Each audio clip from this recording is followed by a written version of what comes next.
And we are live, WrestlePurists Worldwide, hosted by myself, Joe Hulbert, back with Hangman. We've got a lot to get into today. Of course, we're going to do the weekend recap. I know we've already done a Survivor Series review. We've already done a reaction to CM Punk coming to WWE. But this is more of a recap, so we're not going to spend as long as we already have on those things. But we're definitely going to talk about them because we can't avoid it, it being possible to. So, we've got a lot to get into. Like I said, first things first, please like, subscribe. Send any super chats with any questions, any takes, any of your reactions, anything like that. All we'll get it read out. Turn on the post notifications. Hope everyone's doing good. Sorry, my fellow co-host, Joe Hulbert. I'm liking the hat, brother. Appreciate it. I feel like Dusty on commentary in like 92, that range, maybe more 91, but nonetheless, thrilled to be here. Today is weird, because the weekend was so momentous that today should feel like an exhale, right, for the worldwide crew. Like, whoa, that was a lot. Now what?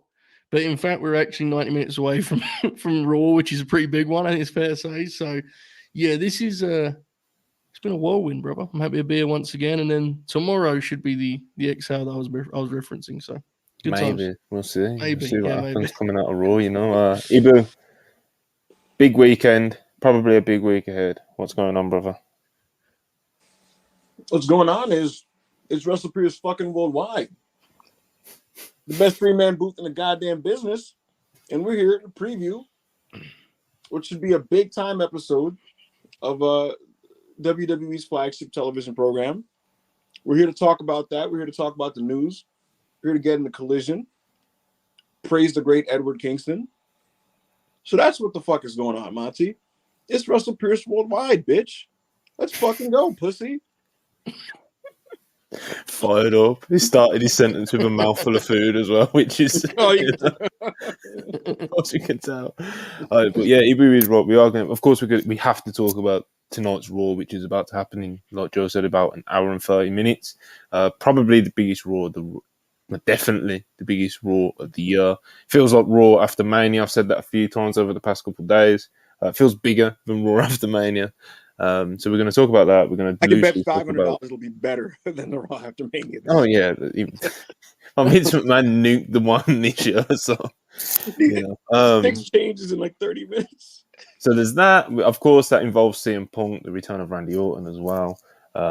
Maybe we're going to talk a little bit about Mercedes Moné.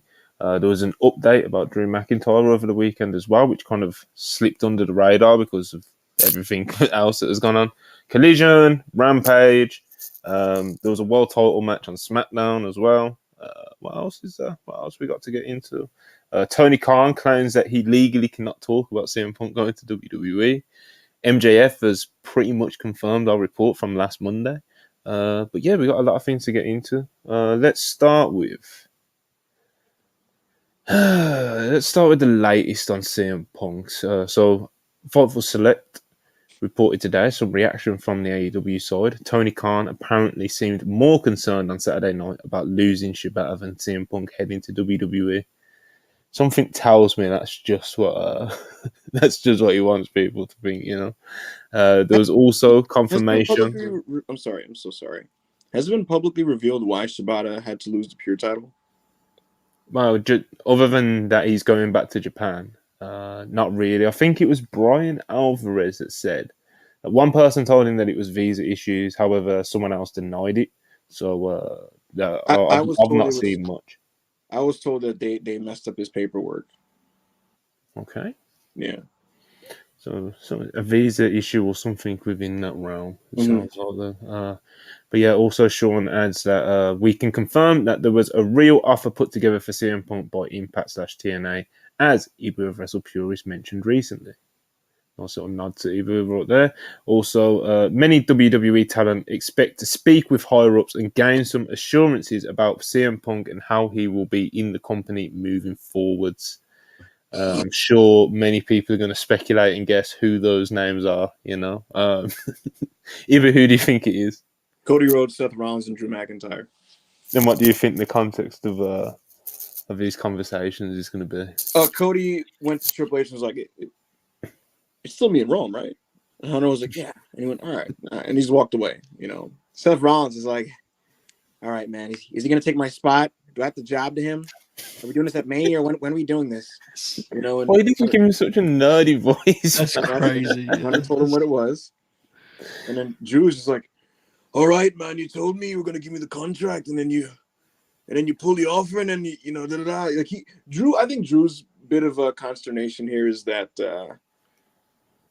you know, he has an expectation of a certain figure that he has verbally agreed to that hasn't been officially presented for him to put pen on.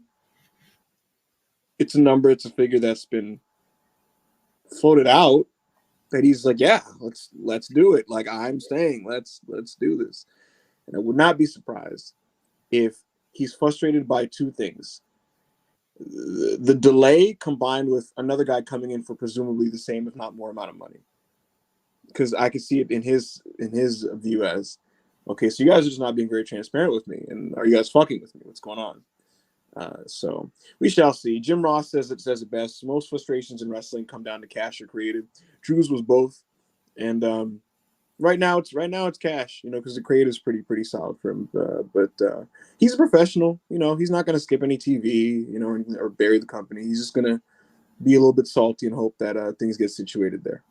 And even if he's not legitimately salty about it, it's probably in his interest to at least make some sort of point about it, because I just think, you know, in this day and age with the competition and whatnot, in terms of multiple companies now being able to offer these wrestlers millions of dollars, if you're someone like Drew McIntyre, or, you know, I know we all, let's pretend MJF hasn't re-signed with AEW, even though we all fucking believe and think that he has, you know. But let's just pretend for the sake of this conversation and this comparison. You know, you've got Drew McIntyre, who's in WWE. His contract's coming up. CM Punk comes in. You know he is going to be in like a very high bracket within WWE's pay structure. So, you know, it's probably in your interest to try and gauge where you find yourself, like in comparison to that. Sure. Are you above that? Are you below that? And if you're MJF, you see someone like Edge coming in, who is not as valuable as you are to the company, you know, and they're probably making millions and millions of dollars, you know. So it's like, if you're MJF, you of course want to be paid more than somebody like Edge, so it's worth looking at. So, someone in the live chat said Jay and Sammy are mid-carders. Evil confirmed. Here's the thing with Sami Zayn. It's more so that Sammy isn't gonna run the 100 to like be insecure about how Phil's going to affect what he has going on, because Sammy is a very unique dynamic with creative. Unique in the sense that they just trust him. They see him as just a guy that can carry their TV, and so he's always going to be used in that respect. And he's just very secure in his spot, generally speaking. There's no way Jey Uso gives a shit. And Jey Uso doesn't give a single shit. He has, first of all, he already has it. More than compared to a lot of the other people on the roster, he already has his WrestleMania opponent down. And it's the match he always wanted. They always wanted. So that's the guy that's least worried about anything. The guy that already knows in November that they're going to be at WrestleMania on the card with the match that they want to have, that's the guy that doesn't give a shit what happens in November with any new addition of the roster. You know, Pat is the one looking around like, what are you doing here? You know, Cody Rhodes is just like, just making sure, right? And Hunter's like, yeah. And he's like, okay, all right. You know, so and Ray doesn't give a fuck. So beast. Yeah, obviously there's going to be a lot of people that are happy. There's going to be people who are kind of insecure about it. There's going to be people who just straight up don't like him and don't want him there.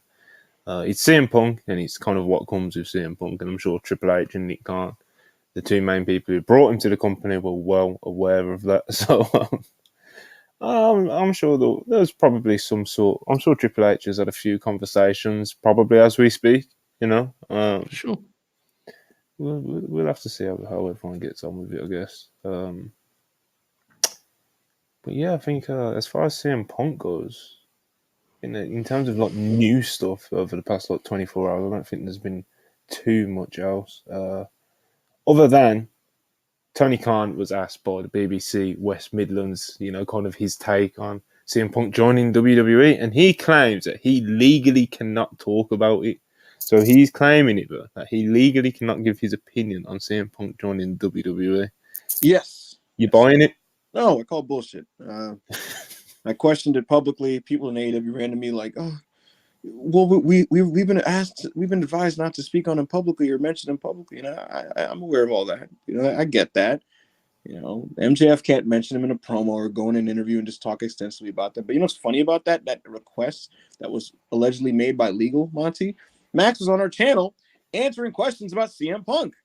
He didn't go, oh, man, I'd love to give my opinion on that, but I just can't do it. No, he just gave an opinion.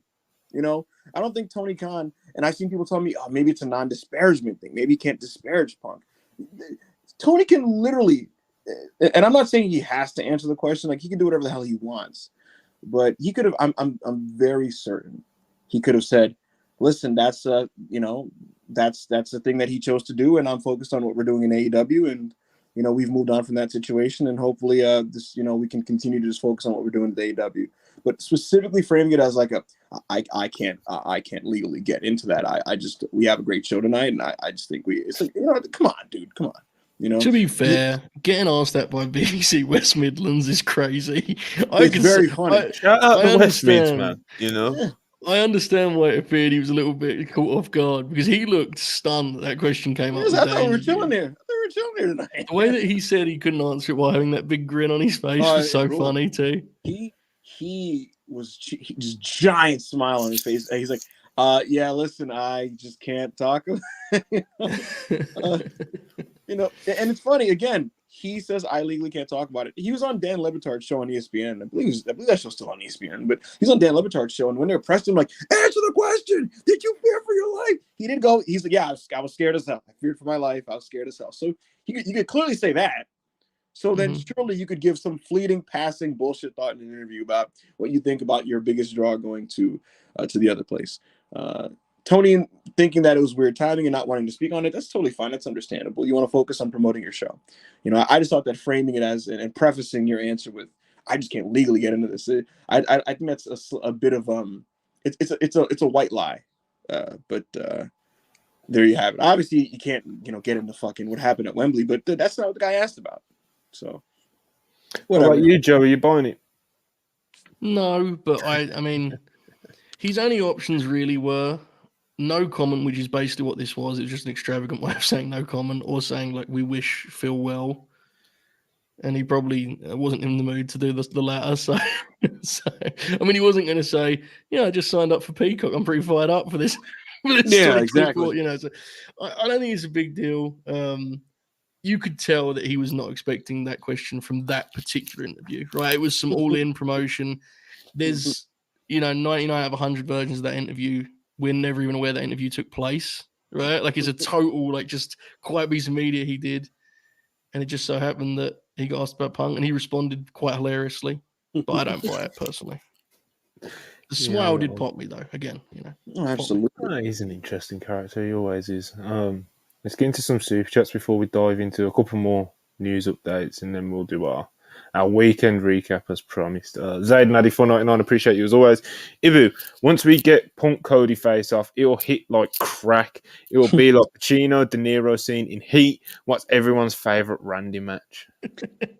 Yeah, that face off is going to be crazy. That's let me let you guys in on the secret, guys. I'm a big fan of CM Punk and Cody Rhodes.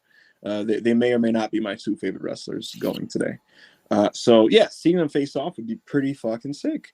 I'm looking forward to that. That interaction is going to be it's just inevitably going to be very funny. I could see them doing a thing where Cody's just like, hey, look, clean slate, welcome home, puts his hand out or whatever, I'm very interested in what Punk is going to be. We're going to find out tonight. He could easily be a heel. He could go full heel tonight. He sees himself as, quote, the most dangerous man in wrestling, end quote. So we'll see what that means. He's gonna. I think the thing is, he kind of had practice with this for the last few months with AEW run, but he's one of the only guys who I think can actually just be CM Punk, and you let him walk that line in between, and depending on who he wrestles, he veers one way or the other. I usually hate that, but I think he's actually smart enough to do that, because in the ring, he can adjust accordingly. That's the difference. Yes. Most guys will go out there with their match locked in and, you saw it at Wembley. He worked like a stooge heel for 90% of that match, right? Because that's what the people wanted. So bumped and bled. His reaction to when Joe did the Hogan point. Yeah. You can see when this is super nerdy, so I apologize. But when he hits the leg drop, you very seldom will catch Punk talking to the guys working, but you see him like suggest what they're about to do, and he does it with such excitement. And I think he realizes, oh my god, we can do like a double Hogan deal. And Joe comes up. I mean, that's magical, brother. Beautiful stuff. They should have Dom versus Punk tonight. I don't know. Not tonight. Yeah. Not tonight. That match, money to be made there, brother. I suggested that to someone close to CM Punk's camp, and the response was, "Let's make money off that." Like basically, like hold on now. It's a big one, yeah. Didn't he ask a question? Oh, what was everyone's favorite Randy match? This is easy for me personally. Really, what is it? It's Christian Over the Limit 2011. Oh, you bastard! Silky smooth, big gold, red hot. Love that match. That's one of Israel's favorite matches of all time. It's incredible. War Games Survivor Series 2023. What do you think the consensus pick is? The Foley match? Probably. Maybe that Christian match is probably up there for. It's more. Mine is gonna make people laugh and the eyebrows. Benoit triple threat at Mania. No, he wasn't in that. That was Sean. No, who's Randy main evented at Mania with? Not sure we want to go in that direction. That was quite. He did the Batista Bryan one. Maybe thinking of. Yeah, he had. I'm thinking of something else. He faced Benoit in the main event of SummerSlam 2004. That might have been what I'm thinking of. That's when he won the 4-star match. It's very good. But why would I call it a triple threat? I don't know. I'm bugging. Maybe when Ray won the belt, that wasn't main event, but that was a triple threat. Yo, that match, it's funny. I remember I watched that show live, and the online vibe at the time was like, oh, such a disappointment. Why was it so short? And I watched it for the Mania review series last year, and like now that I'm just, so many years removed, and I don't have to worry or care about the fact that it didn't get time, and just watch it for what it is. That match fucking rocks. It's like 10 minutes. It's sick. It's also refreshing through today's lens because, multi-man matches have become these extravagant, extended things. And in 2006, they asked Randy Orton, Kurt Angle, and Rey Mysterio on a Mania show for the world title to have a fucking WCW, WCW freaking multi-person sprint, which is really funny. All right, I'm going to give my answer, and it's probably going to make people go, "What the fuck?" I think Randy Orton's best match ever is the match that was dubbed by the WWE marketing team as the greatest wrestling match of all time. I think Randy Orton versus Edge in 2020 is the best match of Edge's career and the best singles match of Randy Orton's career. I think it's incredible. It's very good. Randy is, and I say so, loves Randy's work, but he's the guy who has, 40 to 50 matches that you deem good to very good and very few absolute staggering classics. I think that conversation kind of suggested that, right? So why? It's because he's one of those guys. People get mad when I do the Okada comparison. It's almost like I think he has the physical tools and gifts to be this unbelievable worker, and he gets the business and he knows what works for himself and he knows how to get his matches over, right? But rarely will he overextend himself because he is the complete opposite of a mark. And so for him, it's man, I'll pad some of this, do my comeback RKO, 3 1/4, let's get the fuck out of here. Right. So if it's over, let's go home, right? That's he's very much a throwback in that regard. I'm not saying that people can like or dislike it, but that's why a lot of the old timers don't like his work because he is, his mindset is very different nowadays. If you go back though, his 2013 stuff with Bryan Danielson is really good. Oh, there's a December Raw match that is incredible. Yeah. Mm-hmm. Yes, 4 1/4. All right, let's keep it moving. Willie win 9.99. Haven't watched Raw live in 3 years and don't plan on starting tonight. Got to watch my 2-14 Pistons play the 2-14 Wizards. Not sure anything can get me to watch that 3-hour show live at this point. I mean, fair play to you. Darren Cagey, $5. Appreciate you. I've been trying to get the boys in the Late Night Grin Discord to watch Raw live for months, and tonight is finally the night. It's for a lot of people, brother. Darren Walker, £2. Appreciate you as always. City for Collision review. #Gravity. #House of Black. Oh, I forgot to watch it. Fuck. I skipped FTR's match, so I missed the promo. Firstly, how dare you? You know what? I'm gonna quietly watch it during a point where none of you guys will notice. I'm just gonna slip it in during this review before we get to the review. Hush 499, appreciate you as always. Punk getting like a 3+ year deal feels like Nick and Triple H are going to do everything to make this work. The roller coaster starts tonight. Indeed. It does. Indeed. Jordan Swells, $5, appreciate you. How would you guys book World's End if MJF news? The same way I would have booked it anyway, with some mojo going over, brother. There is definitely room to move this placement around, though, right? Close with the classic final. If Max can't have a real match, I would recommend that. After what just happened at Full Gear, do you really want to close with more of an angle than a match, you know? I think, like, especially from MJF's point of view, if he's doing a total change, he's going to want to do it in the main event. But we saw, like, you know, last month he was healthy, but it was more story than match, and I don't think it was the best way to close an AEW pay. I think the Continental Classic final would be, I don't know. I mean, it depends how he feels, right? What kind of match he wants to have. You know what? If because that's the thing, Max is gonna have to do smoke and mirrors to work the match with Joe. That's the plan. If the Continental Classic final for the Triple Crown belt is Eddie Kingston versus Jon Moxley, I don't think there's any way you don't close with that, to be honest, because what Max is going to do is inevitably going to be polarizing to people, because he's going to work it a certain way, and some people are going to get it and think it got over and it worked, and some people are going to it's not going to work for them. Why end your pay-per-view on a note that's polarizing the way you did at Full Gear? Because if you notice, Full Gear is not seen as one of the great pay-per-views in AEW's history, right?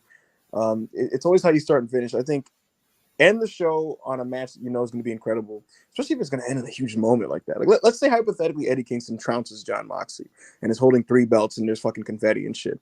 How do you not end a pay-per-view like that? Mm-hmm. You know, even if Joe beats Max, if he beats him in some type of gimmicky way where Max is limited, I don't know if that's, I don't know. And you're doing the Triple Crown thing in itself. Like, if you're gonna do it, you know, like make it feel like it's yeah. You know. I think that MJF is going to. I think he's just going to be able to work a pretty decent match, to be honest. I think he's going to rehab his shoulder as good as he can over the next month or so, and he's going to get treatments. He's going to do it for the love of the game, you know. So we'll see. Hush 199, appreciate you. Bad Bunny, unironically better than Gravity LMAO. It's not close. Going to get to that. €2, appreciate you from half. Predictions for All In, I got 47k, had 61 last year. I'm assuming you're talking about the Wembley ticket sales. Yeah, I'm going to say about 45. I'll take 50. The most important thing is I'm going to be there, which really... That's what really matters. Yeah. The UK loves all the wrestling. WrestlePurists representation there. Yeah. The UK I should have got you in the media box, bro. No, we shouldn't. I was going to say the UK loves AEW, and I don't think that has faded. I think they will. I think they're going to pull a rabbit out of a hat and do another big, great house. I think it's going to happen, folks. I think they're going to do 60,000 in Wembley come showtime. Oh, that's not outside the realms of possibility, I guess. No. Tony Khan, 499, interesting. Justified, this is awesome chance for Ric Flair versus Kill Switch. Nature Boy back for one night only. Tune in now to AEW Dynamite. I don't think we ain't got to that point just yet. I think 99 Flair could get a 3.5 out of Kill Switch. It's not 99. No. Brian Buster. Nah, Joe, you're bugging. Joe, come on. Joe. Reflect. I need you to go back, revisit the catalog. Okay. There's a lot here. Okay, there's a lot going on. What about 95 Flair? Yeah, 2 3/4. Keep going. 92 Flair. Oh, that's the match of the year candidate. Rolling. Well, it's a match of the year. You know. It's a match of the year. Anyway, Brian Buster 199. Appreciate you. Samoa Joe to Dragon to Swerve. I assume you're talking about the AEW World Title. Bryan Danielson doesn't even want to sniff the AEW Championship. He might actually disintegrate if you hold it near his body.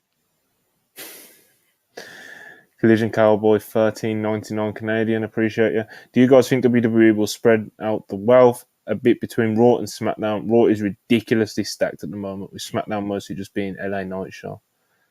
Not really. Not really. They're gonna get 2 million viewers no matter what, and it's because you're saying that because you're looking at it from the men's division. The company views it as the top act is Damage Control, and they see Damage Control as a really hot thing now that Kyrie is in it. So that's going to continue to be the case. They're going to structure the shows around Bianca and Charlotte and the new Damage Control and this Bayley storyline. And then the undercard is going to have your pops from LA Knight and Kevin Owens. You're going to get the Dragon Lee stuff, and they're going to continue the project of Santos Escobar. So that's kind of been the direction of the show. Roman popping in once a month. Not even once a month. You're going to see him. You're going to see him in mid-January to shoot an angle for the Rumble, and then he'll do the Rumble, and then he'll resurface in late February. So, godly stuff. Push $2. Appreciate I'm actually you. pretty sure he's not working the Australia show, by the way. Push $2. Appreciate you. The Scottish pipe bomb incoming. Oh, bro, he used to cut those every single week on the British Indies. Every week he would cut one about 3-man band. I get it. Jesus, move on. You know, you put me in a 3-man band. And Jean PN, $2. Appreciate you. Big Joe main event of Wembley as the champ. No, I can't do that. Samoa Joe will not be holding the championship from Wembley time. Neither Joe. $4.99 from Huncho. Appreciate you. How many of the WWE people in the back are in the same position as they were in last time Punk was there? How many people in Gorilla? Yes, around? Oh, we're talking about Gorilla? Well, Michael Hayes, yes. Arn Anderson was there when Punk left, and he's not there anymore. Dean Malenko was there, and he's gone. It's changed a lot. The agent crew's changed a lot. The agent crew has changed a lot. TJ Wilson wasn't an agent back then. He's a big agent now. Shane Helms is a big agent now. Jason Jordan's an agent. Rude Gibson. What's his name? Nick Aldis is an agent now. The agent Gibson would have actually been doing it, right? That is one actually. He might have. 2014, yeah, I think he was. In terms of the people in the chairs, Bruce was not in WWE in 2014. William Regal was not in that position specifically in 2014. So, and obviously Hunter's in Vince's chair. So it's a restructured one. Brian James is there now. He was not in Gorilla at the time. He was talent. So, Callum, £1.99. Appreciate you. Punk and Randy will have an awesome collision match. They should do it tonight. He said that about 2 matches already. Hush, $2. Appreciate it. If Punk wins the Rumble, how mad do the men get? A couple of them will be mildly salty. David Weymouth, $4.99. Appreciate you. As of now, how do you do the Rumble? I'd have Punk number 1, Cody number 2, and have them go all the way to the end with a Luger Brett finish. I don't think CM Punk needs to win the Royal Rumble. I don't think he's going to be in it. I think he's working Seth. I'm saying, yeah, I don't think he needs to be in the Rumble. And if the great Lord Kermit is to be believed, he will not be. Armando Rodriguez, $9.99. Appreciate you. CM Punk going to the Fed reminds me of the time when Shaq got traded to the Heat. Shaq did win a championship in Miami. He did. Yeah. Andrew, $1.99. Appreciate you. Tony Khan had this feud and was scared to pull the trigger. Yeah. Darren Walker, £5. Appreciate you. Ticketmaster's so bad today, so I got to try on Thursday for an all-in ticket. Manny the Hooper, $1.99. What in the world? I'm tired of I don't have an answer. I think I'm tired of I don't have an answer, Khan. I think that is. Manny, I'm forcing you to send us more money with the correct spelling on that. Sir Isaac Newton, $5. Appreciate you. I should have never discovered him. What have I done? That's a good one. Another $2. Now I have become Death, Destroyer of Worlds. Trust the process, 34. Appreciate you. $9.99. 2-part Monty read them back to back. How much can a company peak business-wise by just being a great Graps alternative in the US? in my opinion, AEW can raise their floor, but already hitting their ceiling in 2022. 2022. I think at the peak of that run with AEW, I actually think they could have gone even a touch higher, in my opinion. Yeah, But at the same time, it was a perfect storm where their product and momentum was at its all-time high, and the competition was like giving them open goals every 2 seconds. Like WWE was like unfathomably bad and handing them talent every 3 months that like they could use. So, but at this anyway, I don't know if you guys remember this. This is so deep cut, but their momentum started to get derailed in October because their show kept getting preempted. Right when Dynamite's ratings were going insane, I'm talking 1.1 million viewers, 0.4s. Right around that time, if you go back, there was a lot of Dynamites that had to get moved to Thursdays because of the preemptions. There was a couple of Dynamites that had to get moved down an hour. There was a Dynamite that had to get moved to a Saturday. And now it's because they were still in TNT, and TNT has all those other sports and stuff. And that's part of the reason why they moved to TBS. But yeah, I think they could have peaked a little bit higher. I think they were headed towards that way right before the preemptions.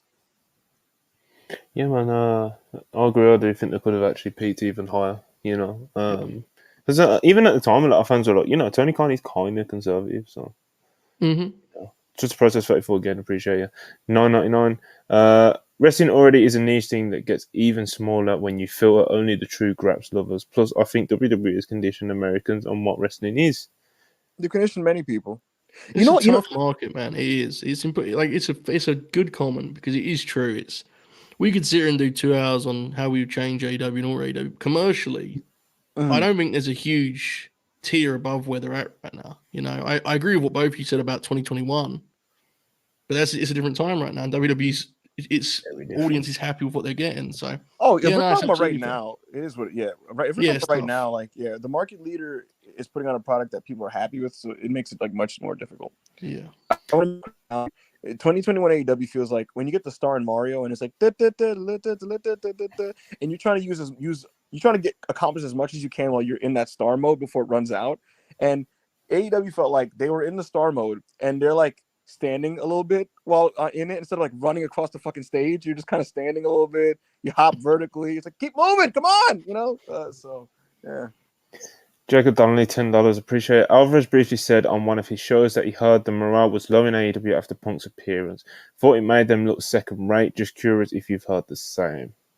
Yeah, some people are just upset about the fact that for some people, it's the idea that Phil, in their mind, caused a lot of trouble for the company and put them in weakened standing and then got to just walk into a red hot WWE and benefit from this. Some people are just kind of like, oh, great, another big perception victory for them, during a time when we're kind of struggling with that. So that's kind of what Brian's speaking to, and I did hear the similar reactions. Darren Cady, $2. Appreciate it. What are your Rumble match predictions as of right now? I guess we've just spoke about one of them, Punk Seth. Roman versus AJ or Randy. Because we was meant to get that Randy match before he went down.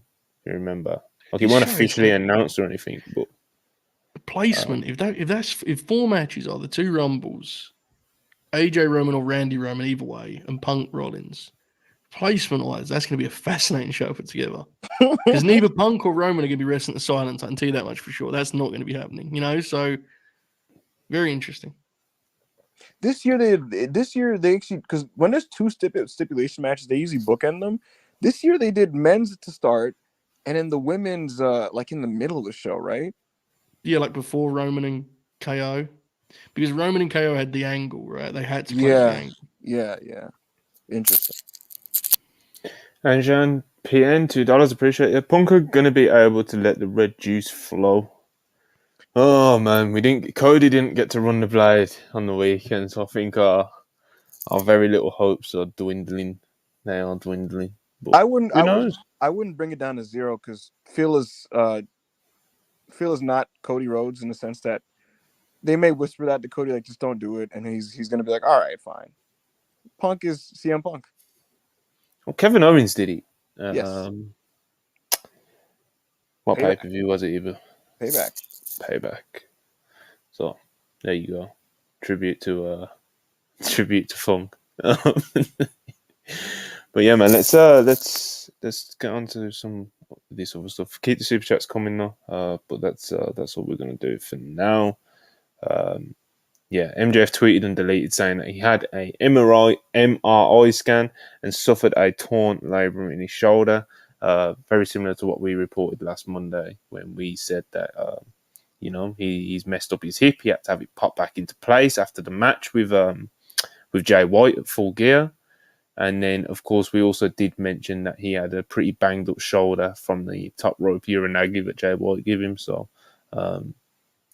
obviously now he's had the MRI and he's confirmed it's a torn labrum. But we told you last Monday. So that's one for us. One for the good guys, Joe Hulbert. But unfortunate news, of course, never good when an AEW's top star gets injured like this, So hopefully it's not too bad. And as we were talking about earlier, hopefully you can kind of rehab it and do something decent out there with Joe at World's End. But yeah.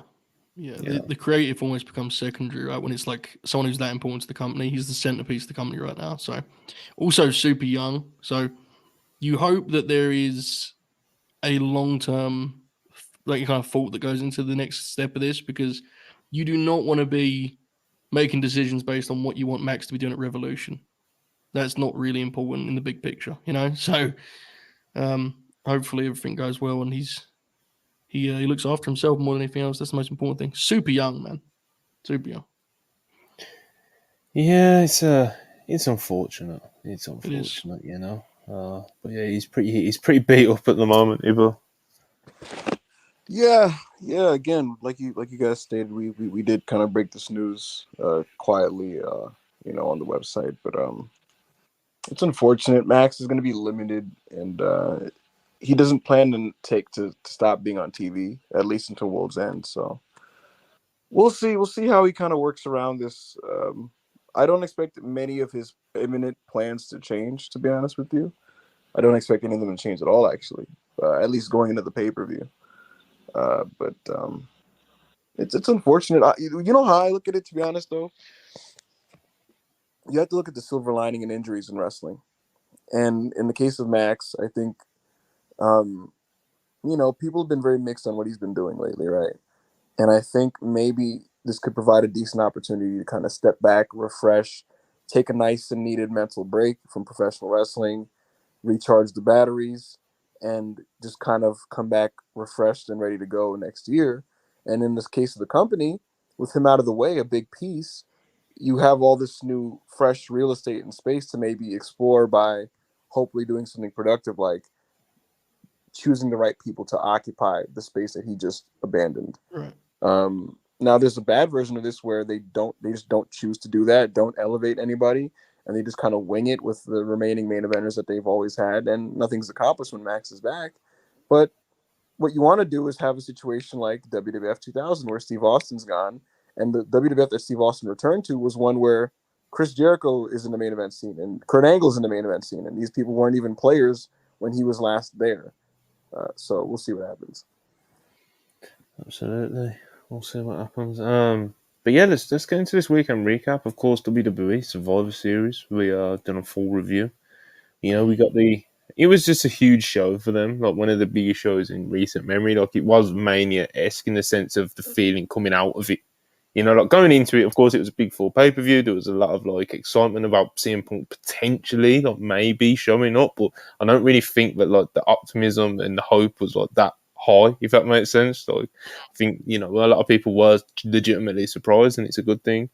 But yeah, everyone was excited to see Randy come back, the War Games match, the Women's War Games, there was actually some legitimate interest in Gunther versus Miz, Dragon Lee getting his first pay-per-view match. All these things, there was some good legitimate excitement coming into it, but going out of it, like I said, it's like Mania-esque. We're going into Raw in just under 1 hour, and it's, like we've said many times, it feels like the Mania after Raw.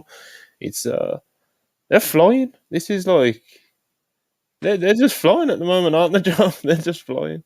They are, mate. I mean, it's it's not something that's happened overnight, right? We've kind of watched, especially with Worldwide, I feel like we've kind of seen that interest expand and like seen kind of the perception shift. But it is even still a pretty quick turnaround, right? Like 2 years ago, Survivor Series, unless I'm mistaken, was the one where they chased after the golden egg or whatever the fuck. So, Oh my God. yeah, 2 years. And I think if you look at wrestling history, there's many a lesson about how quickly things can turn around. So Yeah. it is what it is. Obviously, we know the actual reason behind it here, but yeah, it is wild. There is definitely, just talking like personally as a fan, I am like finding myself like mentally adjusting. So like the idea that I'm going to watch Raw after this is like hilarious to me. You know, I'm slightly uncomfortable with it, to be honest, because it's weird. Like usually when we get down here Worldwide, the fellas will start watching Raw, and I'll be like, all right, I'm going to go start, writing something while watching WCW or whatever. And now I'm going to be doing the same thing. So it's a different time. We'll see kind of how, I think through WrestleMania, they're going to be red hot, right? I mean, that's just WrestleMania. This ride, I think, is going to be very smooth. Very intrigued what happens after that. But we'll cover that when that day comes. Absolutely. So, Me and we were actually having this conversation earlier, Yeah. and I was like, are they going to be like on fire until Backlash or thing? So because obviously you'll have Cody. If Cody wins at Mania, you'll still be like hot coming out of that, and then Backlash, and then I think things will start to settle down, and it'll be like you was just saying, it'll be interesting to see how great it will be when they settle. Hopefully they can settle into something great, but right now they are peaking, like they are flying right now. So you know what I think bodes well for them, and I like when they do this, is a lot of post-Mania pay-per-views are outside of the United States. We have Backlash in France, we have Bash in Berlin in Germany, and there's a couple that are kind of talked about internally that have not been officially announced or even reported. So that's, I guess, a Hanger Select scoop right there. But the World Tour will continue. Yeah, the World Tour will continue. So we'll see how that happens. Damn right. Big fan of this. Like you were just saying, these international B pay-per-views. They always feel big. It makes them it makes them feel special. It makes them feel less like a B pay-per-view, and it gives them some novelty and something to look forward to. The crowd is always super excited and hot, and they look visually unique. Yeah, well, the markets you're going to for them, that is their WrestleMania. When I went to that house, I mean, I talked about it at the time. I went to that house show in Paris. I couldn't believe the atmosphere. It's one of the loudest wrestling crowds I've ever experienced. Birmingham, UK, bro. Like, never mind Paris, Yeah. So it's honestly not. It's like a pretty simple idea once you actually see it in execution. But the big thing that unlocked it, and they could have done this a few years back, obviously, but the shift to streaming is the key, right? Because they can start whenever it doesn't matter. When you're on pay-per-view, they wanted to start at a certain time generally. I have an update for you guys. I'm sorry to interrupt. You do? Yes. Cody Rhodes is scheduled to make an announcement tonight on Monday Night Raw. Oh my God, he's bought WCW. Holy shit. Yeah, someone said that in the live chat, and a few people were speculating that he's going to move himself over to SmackDown. I think it's going to just be he's in the Rumble, right? That'd be interesting. They love doing those segments, bro. So I am entering the Rumble. I am entering the Rumble. What kills me is like, it's cool and like it gets a pop, but I'm like, well, yeah, why wouldn't you? It's the Rumble. Yeah. You're a main event star. Of course, yeah. We've got over 400 people in here right now. Of course, we're just getting started on our weekend recap, but make sure you like the video, please. Subscribe if this is your first time over here, or if you haven't already. And any super chats, keep them coming. Any questions, anything like that, we will get them answered. But please make sure you like the video and make sure you hit subscribe if you enjoy what you're watching. I think QT Marshall is done with AEW. Yeah. Who reported that? He just Marshall. Oh, he tweeted it. You want me to just read what he said? Yeah, read it out. All right.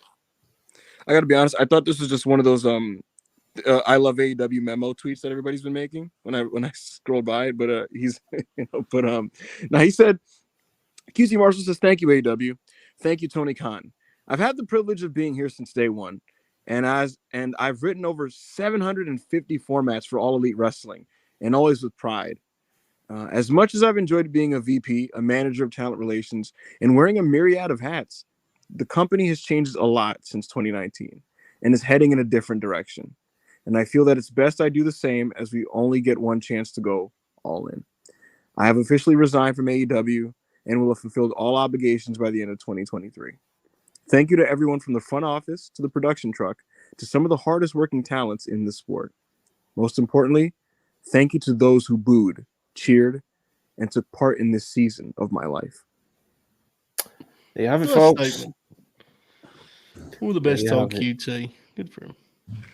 Good luck to him. There's a very decent chance when as a fan of sports, you know what always brings up the antenna in my head, Joe, when they say, when they use the word moving in a different direction. We Yeah. You know what I mean? That typically usually means like, well, we don't want to fire you, we respect you, but Wasn't looking there a report about his at this. contract talks not that long ago? Yeah, he was working on like a handshake. Then he's had like a short-term deal. It was weird. Yeah. I genuinely think that Tony just has a couple creative hands now that he's relying on right now that he's happy with, and wouldn't shock me if he was just kind of like, well, look, man, this is kind of what we're doing, so there you go, and then he just kind of is like, fair enough, and they just shook hands on it. Yeah, so Fightful Select reported in mid-September, QT Marshall's agreed a short-term extension with AEW. So yeah, and now he's moving in a different direction. This is spiteful. Elite Thunder Gaming said, "Do Pat Buck next." That's crazy. That is crazy. Yeah, as always, it always happens when someone leaves. But anyway, Drew McIntyre, like I mentioned at the start of the show, there was an update on his contract situation, or the latest on his contract situation for PW Insider, and it is of course, like there's been with him coming back as a heel, and him being in such a prominent position, there was a lot of speculation as to whether he's re-signed with WWE. But according to PW Insider, they are told that currently the two sides haven't entered into deep discussions about a new deal. But WWE's stance has been that there is a lot of time still to negotiate. They've heard of late that McIntyre has told those close to him that he is more than willing to let his current deal lapse if necessary and take a break for his family, as they have recently suffered the loss of his wife's sister. Obviously, condolences to McIntyre's family. We are also told that McIntyre has long stated to those and his friends that he'd like the chance to spend some time, extended time, back in Scotland, as it's been many years since he's had the chance to have more than a quick visit with his family, and he lives full time in the United States. We are told that McIntyre is more than willing to let family come first over a new contract if there is a choice to be one or the other. But with 5 or so months to go before the end of his current deal, there is still time for the two sides to work something out. There's been no signs of any negative issues between WWE management and Drew McIntyre. So that is the quick Drew McIntyre update. But yeah, it seems like they're kind of leaving them a lot later these days. I know it's something that's already been stated a few times over the past couple of months, but WWE usually wrap these things up quite early. Not the case at the moment, it seems. I know, obviously, they've just been taken over by Endeavor, but that's kind of what we're all waiting on to see how Endeavor approaches these things, The big surprise was when Dave Meltzer said that, like, contrary to what was expected with Endeavor, like, they're going to throw big money at their guys to stay, and that their priority next year is to just keep their main eventers. And I'd imagine he's speaking about Sheamus, Drew McIntyre, and Seth Rollins, and Becky Lynch, who are the big expirations coming up relatively soon. They're just the ones we know about as well. Yeah, we'll see what happens. It would be pretty funny if Nick Khan was just kind of like, let's just see what happens with Phil and potentially Mercedes and how much they need, and we'll take care of Drew, but let's handle that first. Let's handle the cap space first, and and then go from there. So yeah, I don't know. Drew McIntyre again. Look, he obviously, because it's his situation, he wants to wrap this shit up, and the business end is just being a little bit annoying at the moment, and there's a bit of a delay, but he's a professional, like we said. He's going through a lot personally, and that report is what appears to be the situation at the moment. So we'll see how it shakes out. But the funny thing is, even like, they're not like internally, there's no like preparations for like an exit, if that makes any sense.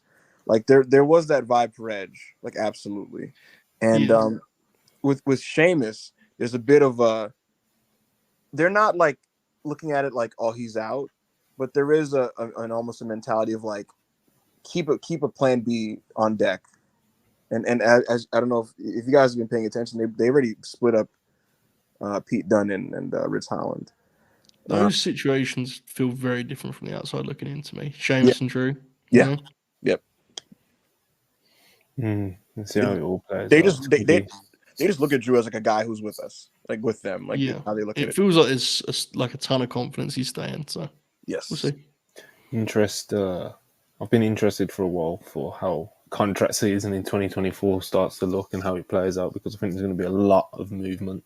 I think some of them are going to completely blindside us as well, because look what happened on Saturday. That can definitely still happen, even though it's 2023 and so much stuff leaks out and stuff like that. The names that you've been mentioned, they're just those are just the people that we know about that's been reported and stuff like that. But they're coming up in 2024. But it's absolutely more than possible that there is even double that amount of like big name stars that have got contracts coming up next year. So, yeah, man, interesting times.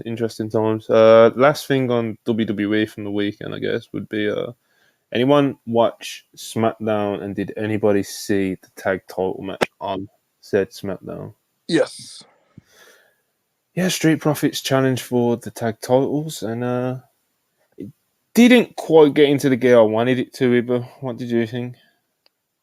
No, it didn't. But I took note of how over the Street Profits were, and what made me laugh was that they didn't like fight it. They're like, I don't know if it was fully planned, but they just were like, all right, we'll just work, baby, whatever. And then it didn't seem like they were rusty in that either. Like they just easily adjusted into their more natural form of being baby faces. And I thought the match was like decent for the time given, but it didn't have the space to develop into like a great match. But there was nothing wrong with it either. But it was set up to just kind of be a title defense rather than like a huge one. And so that's kind of the deal with that. Yeah, not really much to add beyond that. I just think that if the Judgment Day continue to hold the tag belts, they should explore doing more things on SmackDown, because it's a new terrain for them to kind of do things in. Whereas on Raw, like they've been the top heel act for a long time, fighting those baby faces. I don't really get the Bobby Lashley BFAB thing. They like cutting backstage to Bobby just being well dressed with this woman by his side, negotiating or whatever. But that's kind of what I had to say about that. Yeah. LA Knight and Kevin Owens tag together. Pop. They're very over. They're very, very over. Real World Tag League is back. We haven't got a lot break it down, but they are very over. They're very over. Damage Control winning the main event against Becky Lynch and Charlotte Flair. Shotzi, it's funny. She cut one of the worst promos I've ever seen in the opening segment of the show, and then in a backstage segment later, she was like a sincere, real human being. That was good. Yeah, where she like explains to Charlotte why she values her as a person and why she likes her, and she was basically just kind of like, those small little things you told me that changed my whole thing. Like, you could do the very same to Becky, and it'll make a big difference. And it was very sincere and very tender and nice and human and genuine. Charlotte was like about to cry and shit. He did a lot for Charlotte too, right? He really did. Humanized her. She went from like all do it all fucking perfect robot lady that like just doesn't sell for anyone and just beats everybody and shit. It's just woo, and she's the queen. And now she's like a human being who's insecure about the standing of her relationship with Becky Lynch, and she's kind of moved by the fact that like someone actually someone's life was touched by her. That actually like affected her. It was like the Grinch's heart expanding. So that was it was really nice. And it stood in stark contrast to Shotzi at the beginning of the show acting. And she's like, I'm crazy and twisted and and it's the worst stuff you'll ever see. Like it's horrible, and it's just so funny, like, what do you know, Joe? When people are just kind of closer to just being real people, it typically breeds better results. But what's the gimmick, bro? Exactly. What's the nickname? What's the catchphrase? It just reminded me of how the AEW backstage promos that usually make Twitter are typically better than the ones you see on TV, because these in both American companies, man, these producers will fucking talk to these guys backstage, like, make sure to portray this emotion and show that aggression in your character and la la la la la. And then they go out there, and these people who aren't actors are now thinking about acting when they go out there. Whereas for these backstage deals, it's just people being raw and emotional, and you put a camera in their face and they say what they have to say. Mm-hmm. All right, let's move ahead to AEW. So AEW did a 3-hour block on Saturday evening, starting at 7 Eastern. Yeah, like I said, 3-hour block, Rampage and Collision back to back. The Blue League got underway, something that we've all been very excited about here at WrestlePurists Worldwide. So, but of course, we'll Dixie Carter is at Monday Night Raw. I'm sorry. It's so over for Triple H, bro. It's so over. Dixie They're gonna shoot Carter's an at invasion Raw. angle, man. That's Cody's announcement. Holy shit. New head coach, Dixie Carter. She has the playbook that Arn used to have. Adam Pearce is like, we have a new assistant joining Monday Night Raw to help me conduct this. Nah, bro. That would have to be with Aldis. You couldn't do that. It's too, Dixie it's too Carter- much. Where the fuck have you seen this? It's PW Insider.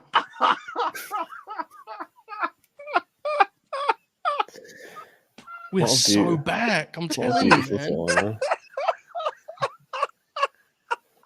Dixie She's Carter gonna challenge Charlotte visiting Flair or some Monday shit, Night bro. Raw. Harley said, I'm sorry, who is where? Bro, What a Becky beast. Lynch. Becky Lynch has been elevating a lot of different talent, man. Becky versus Dixie. What do we think? I think it's some Let's maybe, man. do it. Let's do it. Face to Becky face doing a shoot promo. promo. Doing Yeah, a shoot face promo to about face this, promo. Yeah. Let me tell you something now, Becky Lynch. You've been running rampant on my show. It's time to cut you down. She just got a fucking headbutt. Who's the most funny former TNA person to possibly join this company outside of Dixie from that era? Fuck, that's such a long list, bro. That's not full like the Wokes, bro. Well, let me Like just scratch off every name on my list. Like, you could say Val Venus. I guess it's like Yeah. give me Kid Frankie Cash. Kid Cash. What if Amazing Red did some producing? You know? Like, what if, Well, hold on. You So know? be said for that, you know. Yeah, Gunther pull it versus back, Amazing pull it Red. bring Low Key to a TV. See what happens. Well, I Hear him doubt out. it. Hear him out, Monty. Hear him out. Triple H loves rebuilding those bridges, brother. You know. Can you man Hunter he looks at Regal and he's like, what's Austin Aries been up to? Oh no.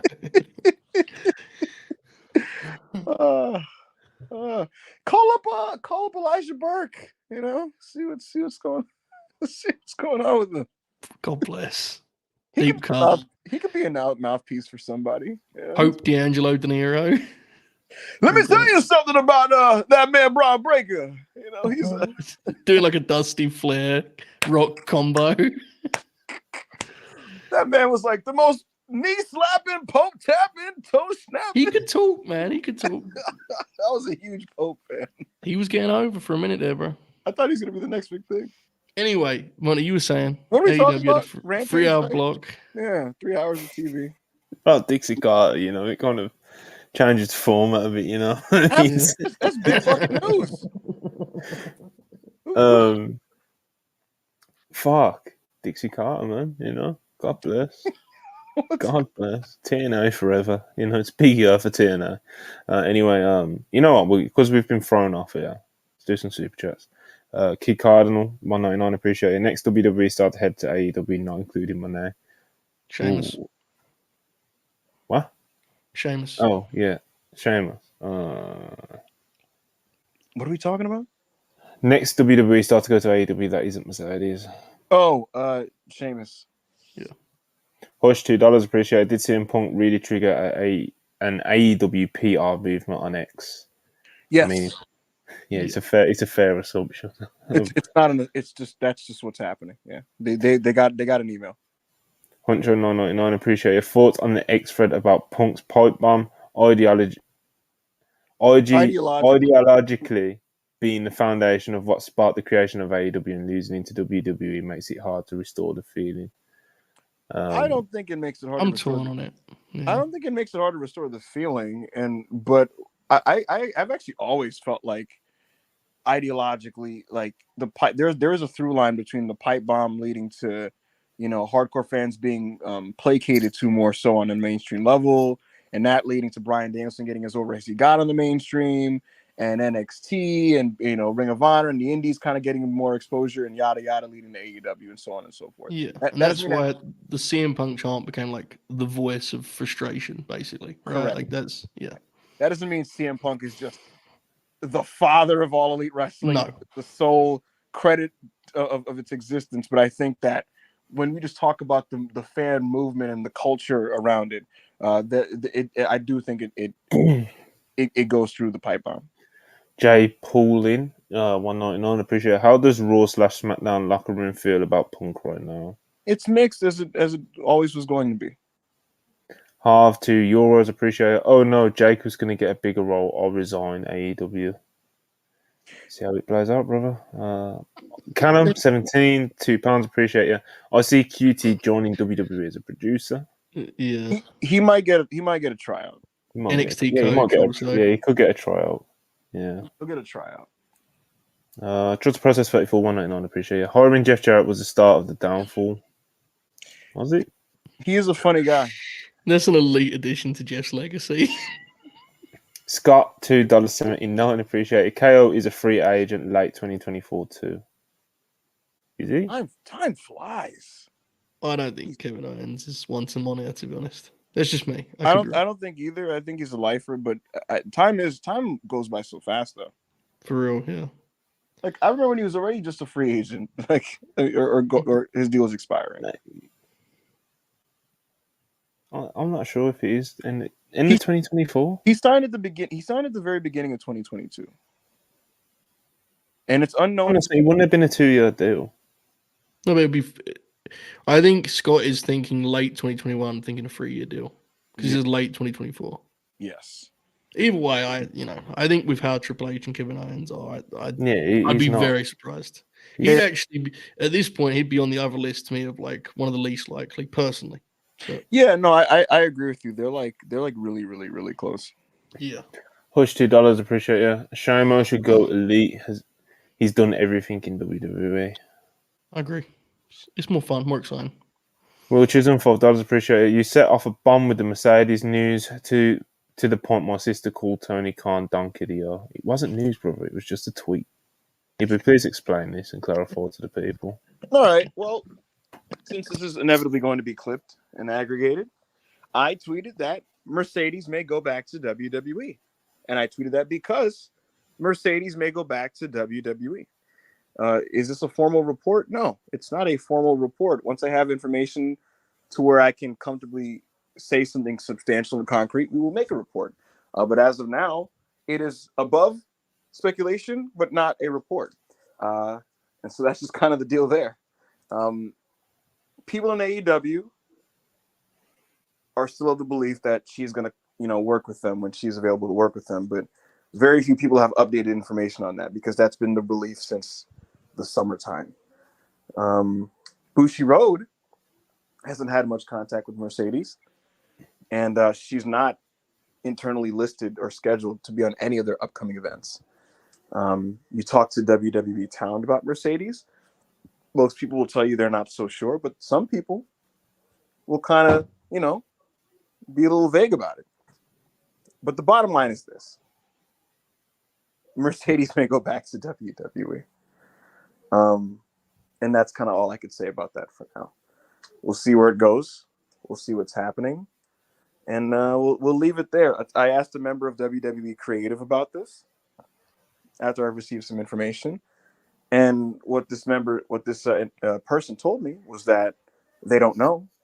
But given the guideline of some of the upcoming storylines on SmackDown, there's openings and room within the story to suggest, or I guess to, I got to put this,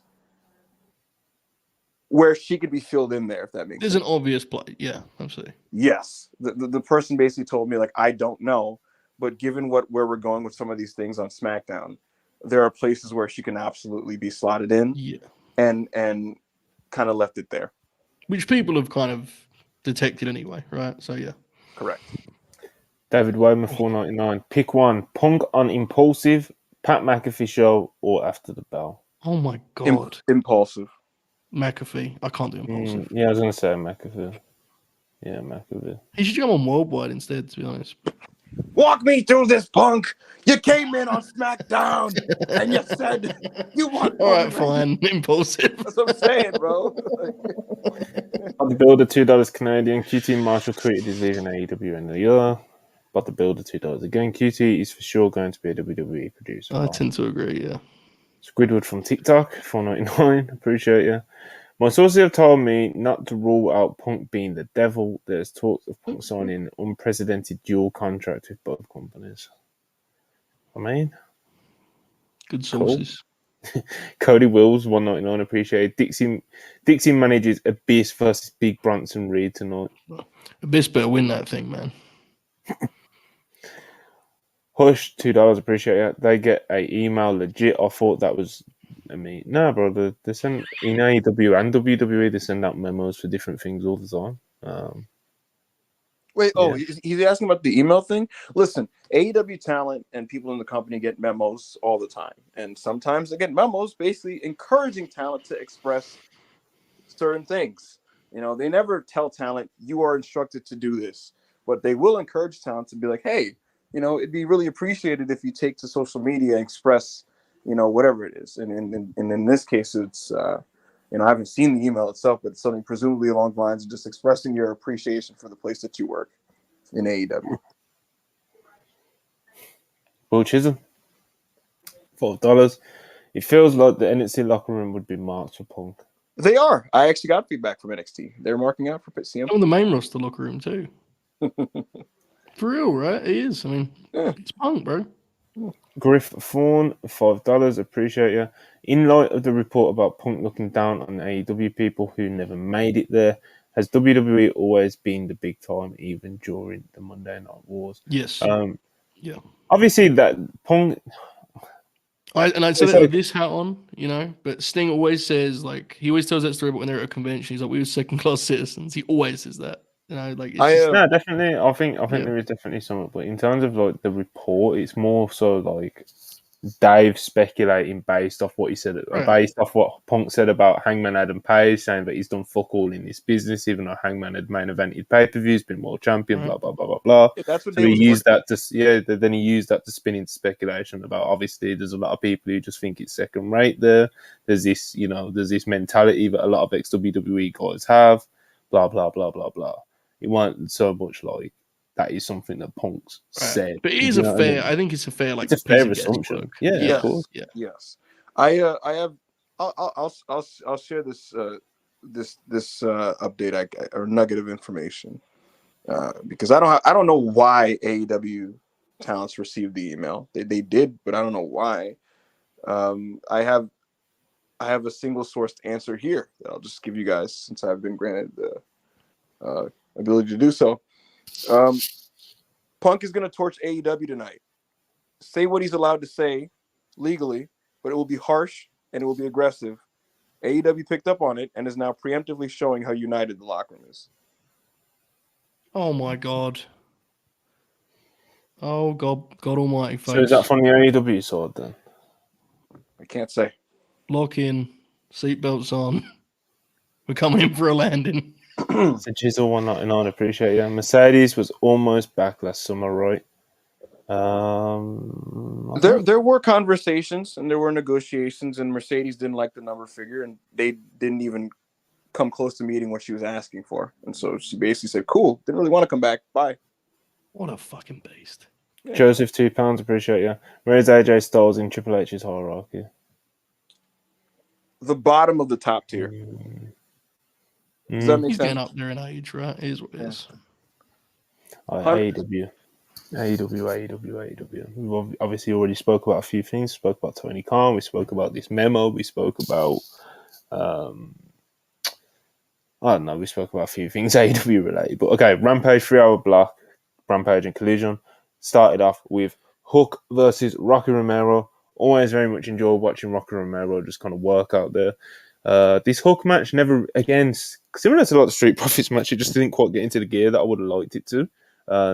I think it's pretty evident now that Hook definitely could have benefited from kind of just simply wrestling more. The same with a lot of these younger talents. It's like they need to get the reps in. Obviously, AEW don't really do live shows. They do one every once in a blue moon, you know. So it's not really a thing where it's like we can develop this talent on live shows. But you do have Ring of Honor, and obviously they used to have Dark. And obviously we've spoke recently about Ring of Honor and how it seems like they are kind of trending into having more of an identity clear cut as developmental. So hopefully that can continue. And talents like your Hooks, your Lee Moriarty's and people like that. Hook's probably a bit different because he's been so exposed to the AEW's main audience and he's actually over and stuff. But it is an interesting thing to look at is the development of these young talents and, you know, how AEW as a promotion plan to get these people like progressing at the rate they should be, because Hook is a great talent, you know. Joe, what did you think, mate?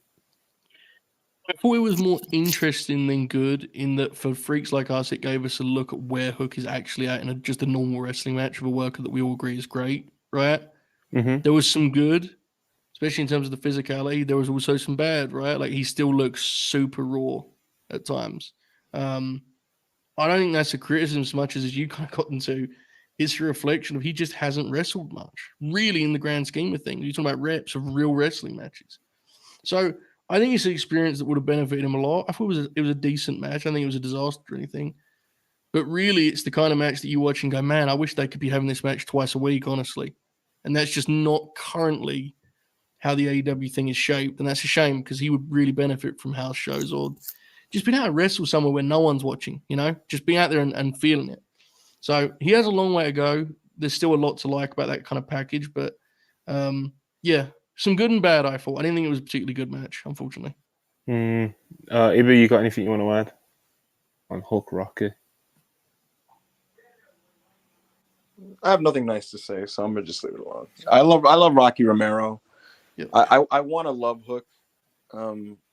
It's time to shit or get off the pot with him, but he's just his development isn't where you would maybe like it to be because of just his situation and the infrastructure, which is a shame. And so I think right now for him to get substantially any better, he probably needs to maybe take a tour somewhere else and get more reps having extended matches.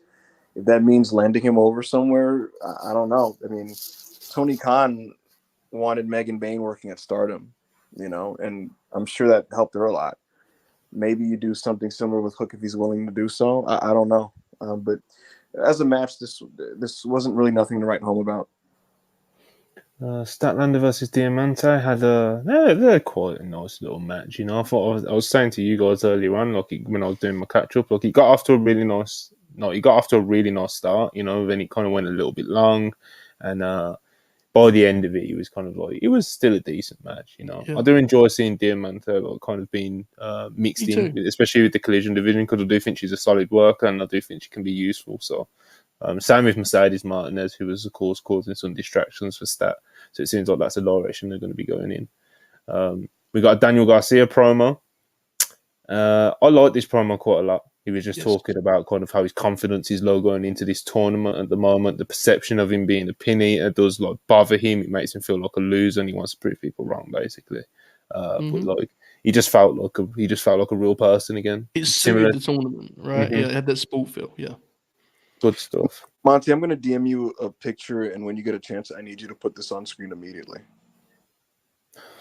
Okay. I just sent it to you. All right. You need to put this on screen immediately. Okay. I don't want Joe to it. Right. I think I might know what it is. How can we not? In the meantime, we'll move to Shibata versus Yuta Shibata. Someone start talking about Yuta. Yeah, so this is the pure rules match for the pure title. Shibata's the pure champion, and he's had run-ins with Wheeler Yuta before. And they just kind of grappled here. They didn't even use all the rope break, and ultimately Wheeler Yuta cheated and beat Shibata through nefarious means and became the new pure champion. He's had the championship before. He lost it to Daniel Garcia, and he's holding it again. So I'm sure Tony was just comfortable with him as the title holder.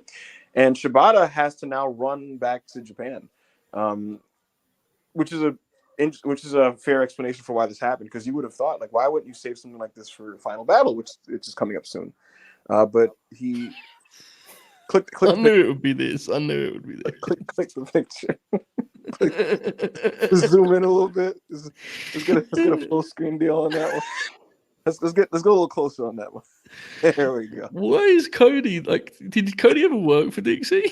Like maybe one day? It's Cody, bro. He's got his suit on. He just wants It's to just move funny. on. Our friend Alex was like one of the great NWA title matches and the woman who made it all possible.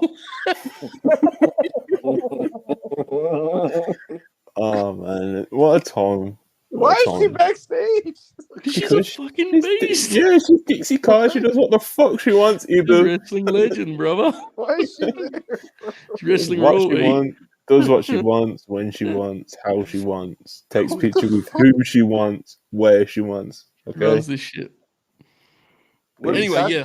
that is Kieran a boss. Shibata was very That is a good. boss Very good woman right there. It was a solid match. You'd have won the Pure Championship, and Shibata unfortunately has to go back to Japan.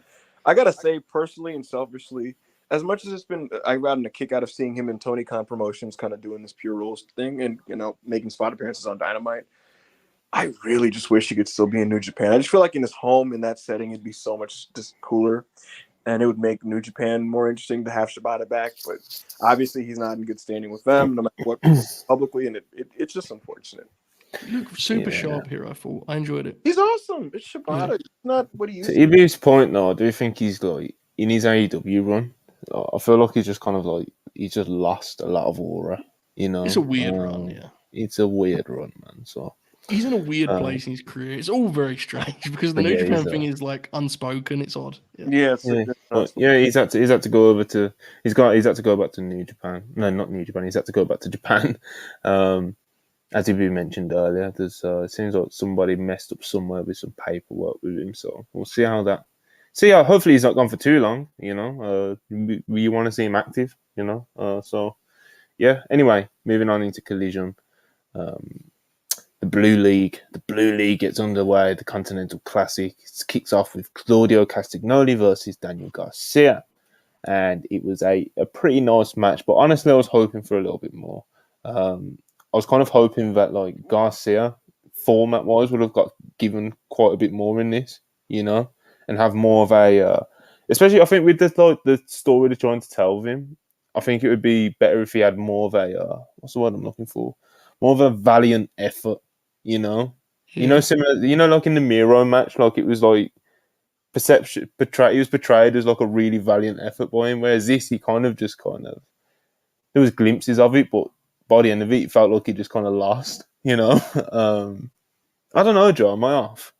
No, I don't think you are. It felt like a match that they put together with the idea of like, this is going to be his rock bottom in the tournament almost. And each match he's going to build from is my guess. This is my assumption based on just watching the TV. And I think in doing that, they kind of sacrificed some of the match quality. I still thought it was good. The work, obviously, with these two is always going to be good. It didn't quite come together as you may have imagined looking at the match graphic, right? It's also, I've said this like every week at this point, but poor Garcia every week is seemingly wrestling someone who's like in between babyface and heel. And it's a really weird dynamic. Like all of these singles matches almost have been that way. So yeah, I mean, I thought it was pretty good. I agree with you. They've got like a way better match in them under different circumstances, but it was good for what it was. I liked it. It's my kind of wrestling. I liked it, but it was. Did you not want any more out of it? I don't. When I watch AEW, Monty, I just take my victories where they come, as small as they may be sometimes, and kind of go from there. I liked it, and I accepted that. All right, this is a thing on the show that I liked. Beast. What else we got? Edge gave this was after a kill switch. Luchasaurus' new name. He had a squash match where I think he killed the boys or someone like that. Then Edge comes out at the end, and one of his more funny outfits that he likes to wear these days. Shout out to Edge. He comes out and he gives Luchasaurus Kill Switch a concerto. Kill Switch then looks like he's about to survive, and he gets a curb stomp onto the chair and another concerto. So that is now Nick Wayne and Kill Switch that Edge has seemingly, Adam Copeland, excuse me, my bad, has taken out. And, he then challenges Christian Cage to, I believe it's the Montreal Dynamite at the start of December. Yep. So it looks like that's where that title match, the TNT title match, is going to happen. But yeah, man, Joe, you've said this a few times, but Edge went to that place last night. That place, bro. Saturday. He went to that place. It's a scary place. I thought this was awesome, honestly. Main event aside, I thought it was the best thing on the show. I actually think performance-wise, Copeland's been pretty good thus far. This was his best promo in AEW by a distance. It's one of his best promos, I thought, actually, in a while. I thought he'd he's always theatrical, it's Cope, but I thought he'd cut to, like, the root of saying hateful and intense, which is when he does his best stuff, right? I really thought this delivered. And best of all, he was dressed like he was going as Brock Lesnar to trick or treat. So that was, there was so much to enjoy about this. Many peak Cope mean faces, which is always fun. But seriously, I thought it was a great promo. Really, really good promo, I thought. And I think the Copeland Christian Cage stuff has actually been executed really well. I think it's been like one of the most consistent things since he got there in AEW. I honestly think so. I'm excited for the match. Ibu, did you like this angle? And the promo, of course. Yeah, it like ruled and was also like funny at the same time because Edge is just unintentionally really hilarious because of how like serious he takes himself. So when he's just like, what you've done to me, and his face is like fucking, boiling and shit. Like there's like so many crevices and lines on his face and shit. And he's just like, and I'm gonna go to that place, and he's just like, it's. I wish you could see. I was doing like Edge's face, just now, but I liked it. I thought he came off pretty badass, to be honest with you. He was like, I've got two heads. I've already got two heads. Your names. I was like, that's wrestling. Yeah, like, good shit, bro. He points off like he has two of them hanging on his wall. Like, all right. The heat for that match should be awesome, by the way, in Montreal. Yeah, so hopefully, I think the match is going to be excellent. I think the match is going to be excellent. Me too. Yeah. All right. Gravity and Commander versus Buddy Matthews and Malachi Black. Jesus fucking Christ. Never felt. No, that's definitely a stretch, but there was definitely a feeling of vindication on Saturday night as people were tweeting me, telling me that I was quote unquote right about Commander. No, right about Gravity. Commander looked like fucking. He did. Commander looked like Lucha of the Year in this match. Jesus Christ! Nearly everything Gravity tried, he just failed hilariously at. And he's just.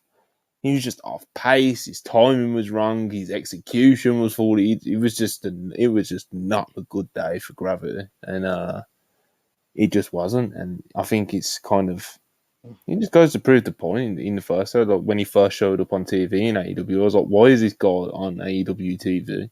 Regardless of like if you think the gimmick pops you or anything like that, or you're like, oh well, it's Bandito's brother or whatever the fuck your reasoning was for like kind of letting it slide, but. You gotta be selective. Like I think me and Joe have had like private conversations about this. Like it's meant to be all elite wrestling, bro. Like yeah, and you can't just be giving out like you can't just be giving these charity spots on TV to guys like fucking Gravity, bro. Because it got time too, bro. 12 exactly, minutes, bro. 12 minutes. Because you'll do it and you might get away with it once or twice. You know what I mean? It seems like they got away with it with the Pac match. They got away with it with like the Samoa Joe match. They got away with it a couple times with Gravity. But eventually, if you keep giving these charity positions to these fucking people who just should not be on TV yet, you're gonna end up falling flat on your face, like what happened on Saturday, where it's like, what the fuck is happening right now? And like that's your product, Tony Khan. That's your product that you're. It was brutal, bro. It was brutal. He botched like everything he did. He attempted like he even botched like his basic comeback where all he had to do was like strikes and chops. But all I got to say about this, because we're running out of time, is simply this. Tony Khan, if you're listening, and I think there's a decent chance you eventually will be listening to this. I need you to put Gravity on every week for about 12 minutes because I thought I got amazing entertainment out of this. So if Collision can give me two matches that I really enjoy with wrestlers that I really like, and I think the core of Collision right now is pretty good. And a 12-minute match in the middle of the show involving Gravity where he just kind of does this. Brutal, mate.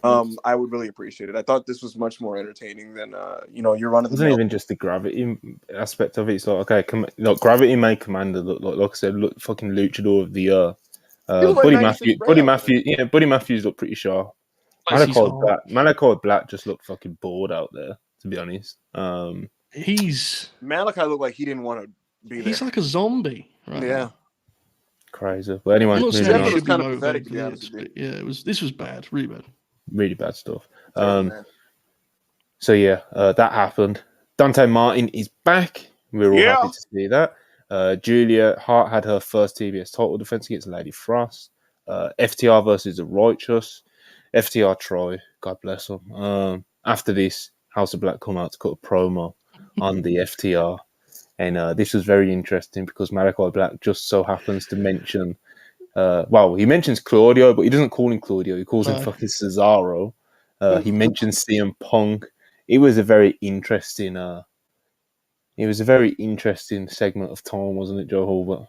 I'm so bummed out that, I was hoping the spooky stuff for FTR was just a bridge to the 4-way and they were going to go back to Big Bill and Ricky, but this is just like their feud now. That's very unfortunate for my enjoyment of professional wrestling. Just latching on to these FTR tags, and this week I got a righteous one and then a shitty Malachi promo. Hopefully this is hopefully it gets better soon. Yeah. What else we got? We got Keith Lee versus Moriarty. It was just kind of a match that came and went. Keith Lee cut a promo after saying that he's after him. He wants him. I believe that he's talking probably about, the match we never got, Joe Hall, but, Penny the Hooper, yeah. Your time is coming, Hooper. It's over. Yeah, I mean, it's Swerve, right, is the guess, yeah. Yeah, it seems like Keith Lee's got Swerve in his crosshair, so we'll see what be the World's End match, maybe. Wink, maybe wink. It's Wembley. Slow, long build, bro. It's Finley one. Anyway, I got another message about Punk's promo, and it's a similar sentiment about it being scorched earth. I'm kind of scared now. I got to be honest. Oh, I can't wait. I need a blanket. All right, main event time for this 3-hour block. It was we go back to the Blue League, the much beloved Blue League. Eddie Kingston versus Brody. Big bad Brody. Brody got the win here. Eddie getting off to a losing start. I thought this was actually a good match. I thought it was I feel like they were just kind of trying to display like Eddie's toughness and grit, and I enjoyed it. I did enjoy it. I think just off our conversation before the show, though, I do think both of you guys were quite a bit higher than me on it. Yeah. So, Ibu, I'll throw it to you first. Yeah, I thought I just liked this. It was gritty, it was muddy, it was murky. It was smash mouth wrestling, Cole. Really choppy, disjointed flow, but almost fitting with these two guys. It's just this choppy, disjointed physical match where Eddie's just kind of selling like he's simultaneously drunk and also just in agony. And Brody King's just kind of beating him up and not fully knowing what to do with the time and space of this match, but just kind of doing things and whacking him, a la Scott Norton, and I just dug it for that, It's this cold, kind of empty building. You heard these cacophonous sounds as they whacked each other, gritty, cold, ugly, muddy, and then these guys just kind of dropped each other on each other's heads at the end, chopped each other. Eddie Kingston got, he was befallen with the sit-out powerbomb, the Dante's Inferno. So I dug this, and I dug it mostly just because Eddie Kingston is the glue that kind of makes this work and tie it together. All the empty space that needed to be filled was filled with Eddie Kingston just kind of grabbing his back, and limping. Yeah, I co-sign it, but I think Eddie, while he's ceiling maybe lower than like the best guys in AEW, I think he has one of the highest floors because he can just sell, and the people love Eddie, so they'll be on board with that. I think at 16 minutes or so, I think it came in at. I think they probably stretch that a little thin, like Brody's control segment, because Brody doesn't have too many things he can do in that regard, right? But generally, it's just that it's a match that works. And I thought Brody actually did a good job here of kind of navigating that and, like operating with a decent pace while still maintaining the aura that he's allowed to have in trios match and stuff. So I was very good. Had a nice desperation, grit, and urgency you want from these tournament matches that I think, while we're early, has been a little absent from a couple of them, to be honest. Yeah, I thought this was really quite good. I mean, nothing crazy, but a good match to close out what I must admit felt like a bit of a slog on that TV block. So it closed it out at least in a saying that made you go, that was worth my time. So very good match. And I guess that's a Rampage and Collision 3-hour block. The only other news that we ain't talked about was something that it's hilarious for us to even try and give a take on it. But there will be no more BTE. There will be no more BTE, Joe Hulbert. I know you was getting ready to start watching. I hilariously went through a phase of about 3 weeks where I tried to give it a chance for the sake of an agenda, and I think about 3 weeks in was when Brawl Out happened, and I was like, "Oh, damn it! I can't watch BTE." You know what? Though? In fairness, we're not the people to talk about this, but it is actually like a pretty big deal because it was a huge part, right? Huge part. Huge historical significance in the past 10 years of wrestling, undoubtedly, undeniably. So, of course, many people credit it as like the start of AEW, and he definitely had a role to play. And a role to play in the reason why the Young Bucks and the Elite have such a strong connection with their fan base, which then allowed them to do things like All In, things like start AEW, things like these big storylines that they've done. Yeah. And maybe the magic isn't the same that it used to be, because even though I wasn't someone who was watching it like week in, week out, but obviously we have friends that do, and even now we're saying that it hasn't exactly been the greatest version of BTE recently, right. It kind of fizzled out. Yeah, apparently it's been like a lot of filler and stuff. So, I feel like it's kind of came to a natural ending in that sense. They had a hell of a run with that thing. All right, quick super chats, Joe. Ibu's already abandoned us. He must have got a phone call. But quick super chat run, and then we're getting out of here, people, because Monday Night Raw is stacked, people. So Jizzle 199, appreciate it. Most humiliating thing Punk could do is ignore AEW. I don't think he's gonna, judging off what Ibu's been getting told. Hush $2, appreciate. Would AJ work Punk, or is that forever severed? I think that is definitely forever severed, brother. Yeah, me too. That's there's the Seth Rollins stuff and shit like that. Like that isn't like. No, AJ does much more personal. Anyway, trust the process. 34.49. Appreciate it, Tony. I have more money than Crockett. I'm not going to take this BS. Khan is a liar. Going outside. That's very aggressive, brother. Hush $2, appreciate it. You think Cody will care about Punk's promo tonight? Absolutely not. He'll probably pop. He's a businessman, brother. Trust the process. 34.499. Appreciate it. 21-22. AEW equals KD, Russ, Harden, Oklahoma. Generational. What if? Of NBA comps today. Good stuff. Yeah. Hush $2. That's Greek Freak's little brother. He's kind of. Well, he's not very good. We'll leave it there. Yeah, gravity's not great.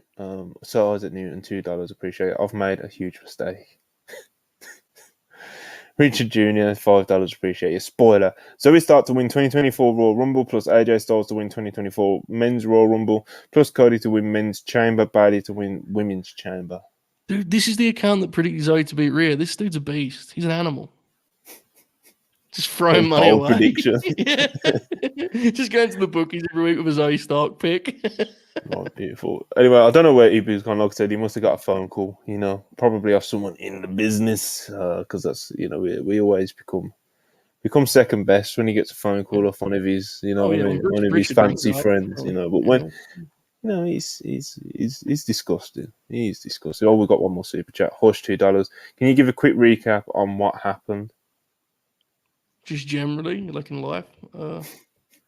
CM Punk got in a fight, came back, had collision, got fired, and then it's WWE.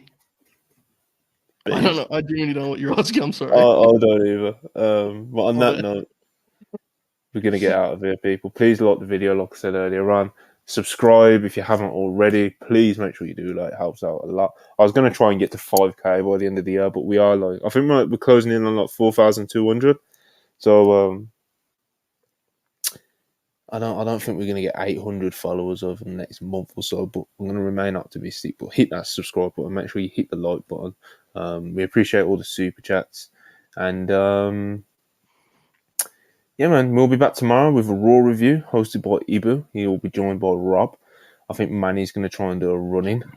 Even though Ibu doesn't want that to happen, I'm going to make it happen if I'm active at the time. Yeah, man.